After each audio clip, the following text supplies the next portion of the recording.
आप प्रेस के जितने भी हमारे साथी हैं, तमाम प्रेस के साथियों का बड़ा मशहूर हूँ और बड़ा थैंकफुल हूँ कि आप लोगों ने हमारे लिए टाइम निकाला यार। आज का ये press conference district football association Jammu और DFA जम्मू स्टेट बोर्डर्स की तरफ से है। मैं इससे पहले कि प्रेस कॉन्फ्रेंस शुरू करूँ, मैं अपने साथियों जो हमारे वरिष्ठ साथी यहाँ बैठे हैं सीनियर, मैं उनसे आपका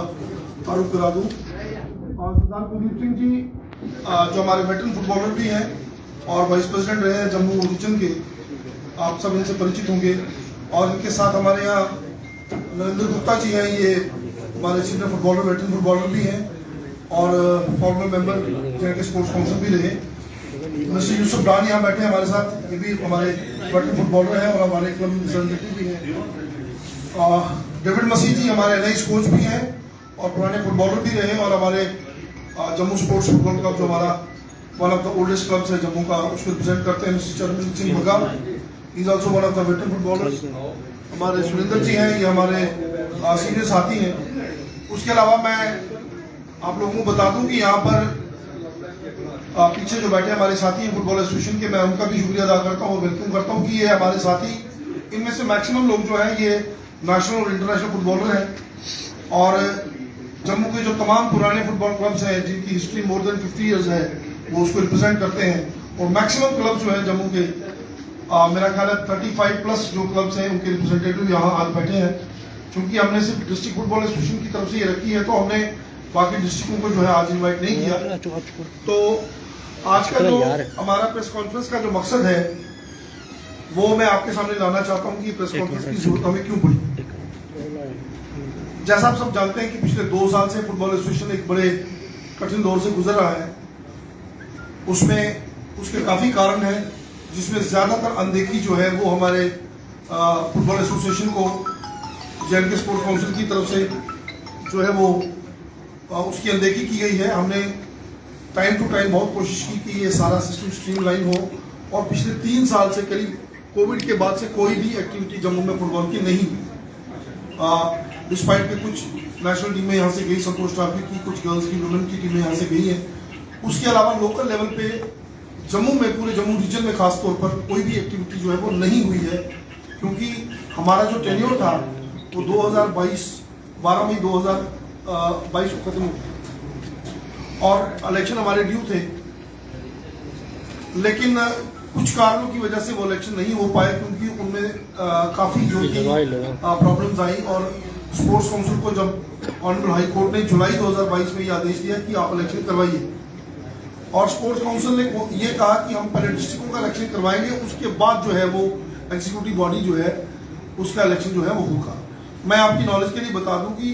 जम्मू रीजन के जो तमाम डिस्ट्रिक्ट हैं, तब हर डिस्ट्रिक्ट में डिस्ट्रिक्ट बॉडी जो है वो इलेक्ट होती है, उसके जो क्लब रिप्रेजेंटेटिव है वो वोट डालते हैं और वो इलेक्शन होती है। इसी तरीके से कश्मीर में भी है, कश्मीर रीजन में भी हर डिस्ट्रिक्ट में इलेक्शन होती है। फिर हमारी एक सेंट्रल बॉडी है जिसमें जम्मू और कश्मीर के लोग मिलकर के एक सेंट्रल बॉडी बनाते हैं, जिसका टेन्योर जैसा मैंने बताया 2022 में 12 मई को खत्म हो चुका है। अब कुछ यहाँ डिफरेंसेस हमारे डिस्ट्रिक्ट के जो थे वो एसोसिएशन के साथ और काउंसिल के साथ रिगार्डिंग कुछ कमजोरियां थी, कहीं वोटर लिस्ट को लेकर के कुछ लोग कोर्ट गए, कुछ कोर्ट केसेस हुए, लेकिन फाइनली 2022 में जुलाई को जो हाईकोर्ट ऑनरेबल हाईकोर्ट का ऑर्डर आया तो उन्होंने डायरेक्शन दी JNK स्पोर्ट्स काउंसिल को कि आप इसका इलेक्शन जो है वो करवाइए। अब डिस्पाइट द इलेक्शंस जो ऑर्डर्स आए हाईकोर्ट के, उसके बावजूद JNK स्पोर्ट्स काउंसिल का रवैया जो था, मैं बड़ी माजरत के साथ कहना चाहता हूँ कि स्पोर्ट्स काउंसिल का रवैया हमारी फुटबॉल एसोसिएशन को लेकर के बड़ा ढीला रहा। उन्होंने इलेक्शन करवाने की बजाय ये कहा कि पहले हम डिस्ट्रिक्ट बॉडीज का इलेक्शन करवाएंगे, और उसके बाद उन्होंने जम्मू डिस्ट्रिक्ट कश्मीर के अंदर जो है वो डिस्ट्रिक्ट इलेक्शन करवाने का फैसला किया। लेकिन 1 साल हो गया, 1 साल करीब, अब जुलाई 23 चल रहा है, अभी तक डिस्ट्रिक्टों के इलेक्शन जो है वो पूरे नहीं हुए, कंप्लीट नहीं हुए। उसमें कई वजूहत रही हैं और कश्मीर का इलेक्शन वो कहते हैं हमने करवा दिया, अब ये कहा जा रहा है कि हमने जम्मू का इलेक्शन भी करवा दिया। मैं आपकी नॉलेज के लिए बता दूं कि जम्मू डिस्ट्रिक्ट के इलेक्शन पिछले, ये बॉडी यहाँ बैठी हुई है,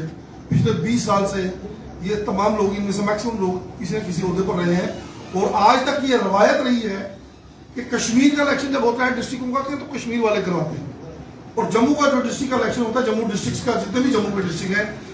वो जम्मू डिस्ट्रिक्ट जम्मू की जो बॉडी होती है या जो जम्मू से रिप्रेजेंटेटिव सेंट्रल बॉडी में होता है वो कराते हैं। 2 इलेक्शन पिछले 2 टेन्योर के मैंने करवाए, सरदार कुलदीप सिंह जी ने, रमेश चंद्र जी हमारे इंटरनेशनल फुटबॉलर हैं, वो आज नहीं आए,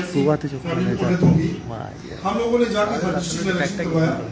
और इस बार भी हमने यही कहा कि आपने कश्मीर का इलेक्शन जब करवाया है तो कश्मीर के इलेक्शन में जम्मू की कोई इंटरफेरेंस नहीं रही, तो लिहाजा आप जम्मू डिवीजन के जो इलेक्शन है उसमें किसी तरह की इंटरवेंशन हमको नहीं चाहिए। यहाँ पर कोई डिस्प्यूट नहीं है किसी डिस्ट्रिक्ट में कोई कंप्लेंट नहीं है, तो हमें आप मेहरबानी करके इलेक्शन करवाने दीजिए। लेकिन मैं आपको बता दूं कि यहाँ पर एक ऐसा ड्रामा रचा गया मैं नाम नहीं लेना चाहता, एक आदमी जो अपने आप को फुटबॉल का प्रमोटर कहता है और सेल्फ स्टाइल्ड चेयरमैन कहता है कि जी मैं चेयरमैन हूँ फुटबॉल एसोसिएशन का, जबकि कॉन्स्टिट्यूशन में कोई ऐसी पोस्ट है नहीं। अभी पिछले 3 दिन पहले कश्मीर में ऑनरेबल डिस्ट्रिक्ट जज ने उस चेयरमैनशिप को हमने चैलेंज किया था, उसमें वहाँ उन्होंने स्टेटस को कर दिया, उसको स्टे लगा दिया कि भाई हमने कोर्ट को कहा था कि ऐसी कोई पोस्ट नहीं है। और जब इसको चेयरमैन ये कहता मैं बना, वो चेयरमैन अगर जम्मू कश्मीर का बना तो उस मीटिंग में जम्मू का कोई आदमी था? कश्मीर में 4 बंदे बैठते हैं और बैठ के कहते हैं कि हमारा जम्मू कश्मीर का चेयरमैन बन गया, और वो आदमी उसको बनाता है जिसका टेन्योर खत्म हो चुका है, जिसका अपना टेन्योर खत्म हो चुका है 1 साल पहले। हमने कोर्ट को अर्जी दी और कोर्ट ने उस पर स्टेटस को किया। 4th एडिशनल डिस्ट्रिक्ट जज श्रीनगर ने उस पर स्टेटस को लगाया। 26 तारीख को वो ऑर्डर होता है, 28 को हमें कॉपी मिलती है और 28 तारीख को वो आदमी पिछली डेट में 26 तारीख की डेट में अपना इस्तीफा देता है कि जी मैं इस्तीफा देता हूँ और मैं कमेटी बना देता हूँ अलग से। यानी जिस आदमी की चेयरमैनशिप चैलेंज हुई है और कोर्ट ने उस पर स्टे लगा दिया, वो आदमी उसकी हिम्मत नहीं है कि वो कोर्ट में आके अपने आप को जस्टिफाई कर सके कि 1 साल से मैं ये दावा कर रहा हूं कि मैं चेयरमैन हूं। जब उसके ऊपर स्टेटस को होता है तो उसकी हिम्मत नहीं है कि वो कोर्ट में आकर के ये जवाब दे कि हाँ जी मैं मेरा जो अपॉइंटमेंट है चेयरमैन की वो जस्टिफाइड है, लेकिन वो इस्तीफा देता है 2 दिन पिछली डेट में और जाते जाते कमेटी अनाउंस कर देता है कि ये कमेटी अब काम करेगी। तो इस सारे सूरत हाल के पीछे मैं बड़ी माजरत के साथ ये कहना चाहता हूं, ये जो खेल खेला जा रहा है इसके पीछे एक ही मकसद है कि जम्मू के फुटबॉल को रीजनल पॉलिटिक्स का शिकार करना। कश्मीर में एक्टिविटी जारी है और जम्मू में 3 साल से कोई एक्टिविटी नहीं है। हमारे बच्चे बिना ग्राउंड के, बिना कोच के, बिना टूर्नामेंट के वहां खेल रहे हैं और उसका आलम ही है ग्राउंड का। वो भी मैं आपको बताता हूं कि यहाँ जो स्टेट ऑफ अफेयर्स है वो किस तरीके से, कैसे ऑटोक्रेटिक तरीके से एक ऑफिसर जो है वो चला रहा है और सब कुछ सामने हो रहा है, लेकिन कोई उसको बोलने को तैयार नहीं। लेकिन आज हमने फैसला किया है कि हमने जो सेक्रेटरी स्पोर्ट्स काउंसिल है जम्मू कश्मीर इस वक्त जेएंडके स्पोर्ट्स काउंसिल की, वो इस सारे खेल के पीछे हम 1 साल से अवॉइड कर रहे थे कि ये चीजें पब्लिक प्लेटफॉर्म पे ना आए, ये प्रेस मीडिया में ना आए। लेकिन अब हालात ये हो गए हैं कि not at the cost of Jammu football, हम अपने बच्चों के फ्यूचर को स्टेज पे नहीं लगा सकते। आप जानते हैं अच्छी तरह से, सब लोग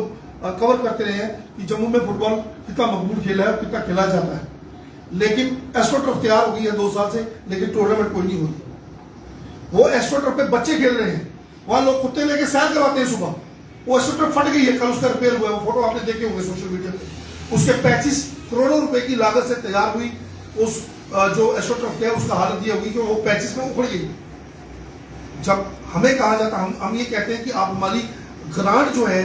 वो चलिए इलेक्शन नहीं होता, आप हमारी कमेटी हमने बना दी है रिस्पॉन्सिबल लोगों की, जिसमें इंटरनेशनल फुटबॉलर है, वेटरन फुटबॉलर है और वो रिस्पॉन्सिबल लोग हैं जो 20 साल से 25 साल से फुटबॉल चला रहे हैं। आप लोग बराए मेहरबानी उसको कुछ फंड्स अलॉट कीजिए और हमें ग्राउंड दे दीजिए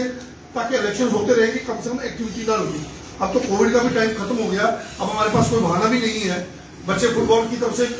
दूसरी गेम्स की तरफ जा रहे हैं। तो दुनिया में सबसे खेली जाने वाली ज्यादा जो मकबूल गेम है वो जम्मू में इस तरीके की पॉलिटिक्स का शिकार हो रही है। हमारा एक डेपुटेशन पिछले दिनों सेक्रेटरी स्पोर्ट्स काउंसिल को मिला और हमने उनसे रिक्वेस्ट की कि जनाब हमें कुछ फंड्स आप दे दीजिए और हमें ग्राउंड अलॉट कीजिए। और हमें आगे से ये कहा जाता है ना हम इस कमेटी को मानेंगे, ना हम आपको कोई फंड देंगे, लिहाजा आप 2500 रुपये पर डे हमें यहाँ जमा करवाइए और मैचेस वहां कराइए। आप बताइए किस खेल में ऐसा होता है कि 2500 रुपये पर ग्राउंड? आप एक तरफ दावा करते हैं कि हम 60 लाख यूथ एंगेज कर रहे हैं, मैडम कहती है मैं 60 लाख यूथ एंगेज कर रही हूँ, मुझे ऑर्डर्स हैं ओलंपिक एसोसिएशन के और गवर्नमेंट ऑफ इंडिया के, और आप टूर्नामेंट जब एक एसोसिएशन वॉलंटरली आगे कहती है कि हम वॉलंटरली करने को तैयार हैं, आप हमें ग्राउंड दे दीजिए,